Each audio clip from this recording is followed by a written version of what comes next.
क्या आपने कभी गौर किया है, जैसे ही आप नहाने जाते हैं अचानक पेशाब का दबाव बढ़ जाता है। कभी ऐसा लगता है कि अभी तक कुछ नहीं था, लेकिन जैसे ही पानी शरीर को छूता है पेशाब की इच्छा जाग जाती है। क्या ये बस एक संयोग है या इसके पीछे कोई खास वजह छुपी है? जिंदगी में कोई भी घटना बस यूं ही नहीं होती, हर छोटी छोटी चीज के पीछे कोई ना कोई वजह होती है।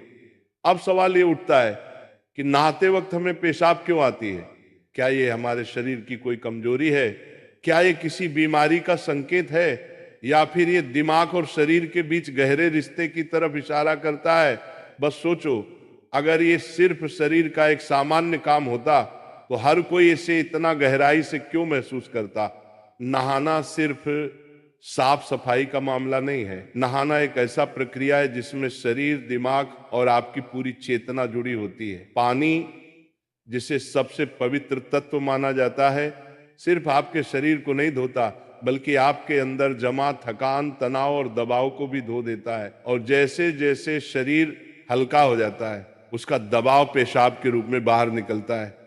लेकिन ये तो बस सतह की बात है, असली कहानी इससे कहीं गहरी है। क्योंकि शरीर का हर अनुभव मन का भी अनुभव होता है और मन का हर अनुभव शरीर में उतरता है।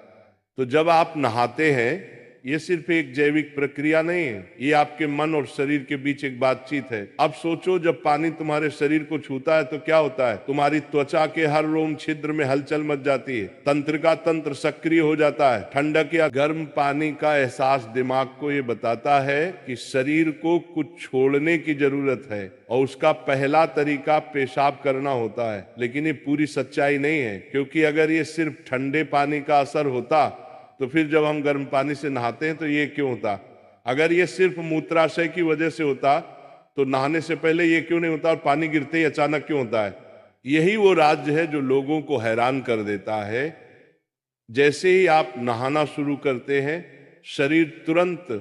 शरीर आराम की स्थिति में चला जाता है, और जैसे ही शरीर आराम करता है सबसे पहले वो दबाव को रिलीज कर देता है। ये दबाव कभी पेशाब के रूप में दिखता है, कभी गहरी सांसों में और कभी थकान के एहसास में। इंसान तब तक दबाव में रहता है जब तक वो खुद को छोड़ना नहीं सीखता।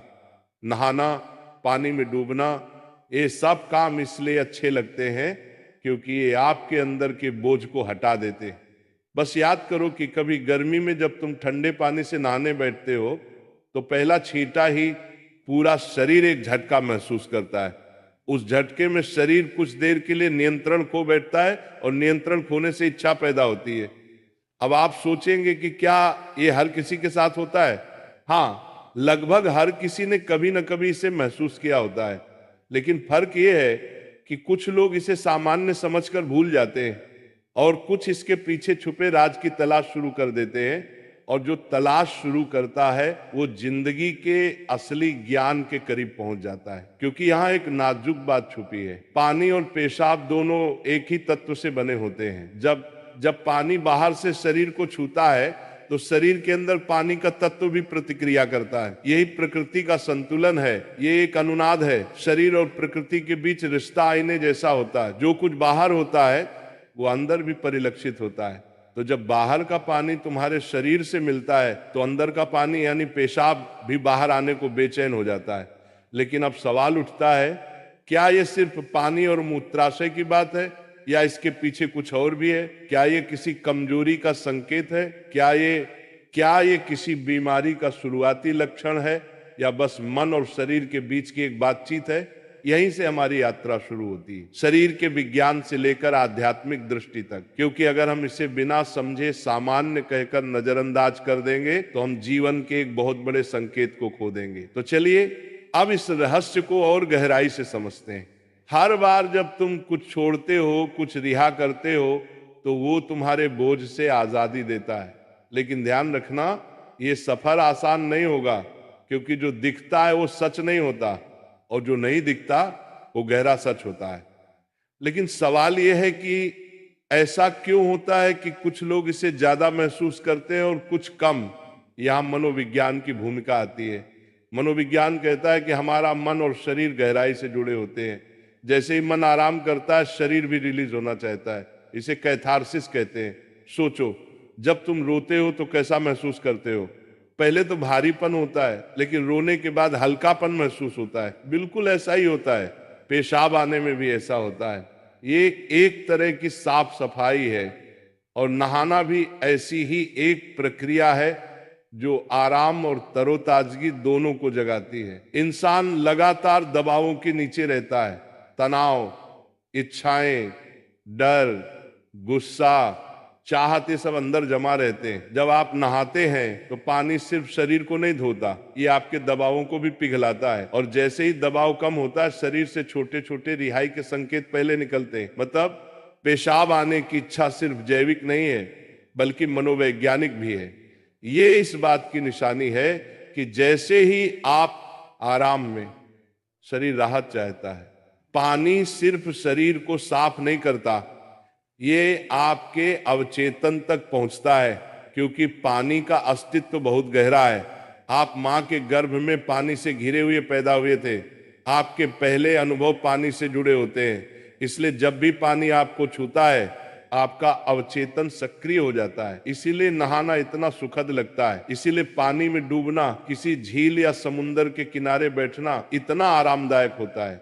और इसीलिए जब भी शरीर पानी से टच करता है तो वह तुरंत राहत चाहता है, क्योंकि ये उसकी सबसे पहली अनुभूति होती है। हर बार जब पानी तुम्हें छूता है तो गर्भाशय का अनुभव वापस आ जाता है। गर्भ में तुम पूरी तरह आराम में थे, कोई तनाव नहीं, कोई दबाव नहीं। पानी का माहौल और राहत पाने का एहसास ही वजह है कि नहाते वक्त पेशाब आना स्वाभाविक होता है। लेकिन अब एक सवाल बचता है, क्या नहाते वक्त पेशाब आने की इच्छा सिर्फ एक सामान्य रिफ्लेक्स है, या ये किसी बीमारी का संकेत भी हो सकता है? विज्ञान मानता है कि अगर ये बहुत बार होता है, बहुत ज्यादा तलब होती है, या आप इसे कंट्रोल नहीं कर पाते, तो ये ओवर एक्टिव ब्लैडर या किसी और मेडिकल कंडीशन का संकेत हो सकता है। लेकिन अगर ये कभी कभार होता है तो ये बिल्कुल नेचुरल है, बिल्कुल सामान्य है। अब सोचो, क्या आपने कभी ध्यान दिया कि ये तलब तभी बढ़ती है जब पानी डाला जाता है? मतलब यहां ट्रिगर पानी है, और पानी सिर्फ शरीर को नहीं छूता, बल्कि दिमाग और सबकॉन्शियस को भी। तो असली सवाल यह है कि क्या आप इसे बस एक प्रॉब्लम मानकर नजरअंदाज कर देंगे, या इसे एक संकेत के रूप में लेंगे कि दोनों शरीर और मन को आराम चाहिए, हल्कापन चाहिए, आजादी चाहिए। हर तरह की रिहाई सिर्फ जैविक नहीं होती, ये आध्यात्मिक भी होती है। आपको छोटे छोटे रिहाई के मौके दिए गए हैं ताकि आप एक बड़े रिहाई की तरफ बढ़ सकें। पेशाब, आंसू, हंसी, ये छोटे रिहाई के तरीके हैं, लेकिन ध्यान सबसे बड़ी रिहाई है। मतलब अगर आप समझ पाओ कि इच्छा क्यों आती है, तो ये सिर्फ एक शारीरिक अनुभव नहीं रहेगी, बल्कि ध्यान की तरफ एक कदम बनेगी। चलो अब नाम जप करते हैं राधा रानी का, तो मेरे साथ बोलेंगे, राधे राधे, जय राधा रानी की जय, राधा रानी की जय, राधा रानी की।